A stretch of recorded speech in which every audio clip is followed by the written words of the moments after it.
General questions మనకెందుకు కానీ బైబిల్లో ఎక్కడైనా అలంకరించుకోవద్దని ఉందా? నిర్గమాకాండం 33:5, యెషయా గ్రంథం 3 అధ్యాయము 16 నుంచి 20 వచనాలు, యెహెజ్కేలు 7 అధ్యాయము 19-20 వచనాలు, ఇంకా చాలా చోట్ల ఉంది. కొత్త నిబంధనలో చూపించరా? 1 కొరింథీ 12:24లో సుందరములైన మీ అవయవములకు ఎక్కువ సౌందర్యం అక్కర్లేదని వ్రాయబడింది.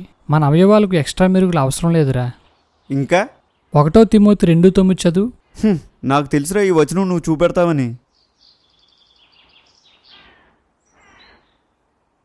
మరియు స్త్రీలు అణికివేయు స్వస్థ బుద్ధి గలవారే ఉండి తగుమాత్రపు వస్త్రముల చేతనే గాని జడలతోనైనను బంగారంతో అయినను ముత్యములతో అయినను మిగులు వెలగల వస్త్రములతో అయినను అలంకరించుకొనక. ఓకే, ఈ వచనం ప్రకారం అలంకరణ తప్పే. ఒకసారి 1 పేతురు 3:3 చదువు. జడలు అల్లుకొనుటయు బంగారు నగలు పెట్టుకొనుటయు వస్త్రములు ధరించుకొనుటయు అని వెలుపటి అలంకారము మీకు అలంకారంగా ఉండక. ఈ వచనం ప్రకారం బట్టలు కూడా అలంకరణే. అంటే బట్టలు వేసుకోవడం మానేమంటావా? ఆడవాళ్ళు జల్లేసుకోవడం కూడా మానేయాలా?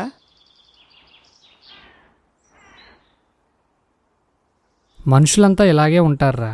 1 తిమోతి 2:9 ప్రకారం అలంకరణ తప్పు. దానికి లోబడలేక దానికి మరొక వచనాన్ని కలిపి దాని అర్థాన్ని మార్చడానికి ప్రయత్నిస్తున్నారా. 1 పేతురు 3:3 సరిగ్గా చదువురా. జడలల్లుకునుటయు బంగారు నగలు పెట్టుకునుటయు వస్త్రములు ధరించుటయు అని వెలుపటి అలంకారము మీకు అలంకారంగా ఉండకూడదని వ్రాయబడింది. జుట్టును గాని బంగారాన్ని గాని బట్టలను గాని అలంకరణగా వాడకూడదని వచ్చిన భావం. జుట్టు చిక్కులు పడకుండా జడ వేసుకోవచ్చు, దువ్వుకోవచ్చు.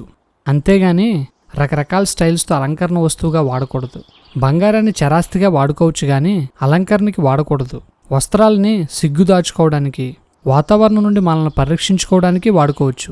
అంతేగాని అలంకరణ వస్తువుగా వాడకూడదురా. నీకు అర్థమైంది అనుకుంటాను.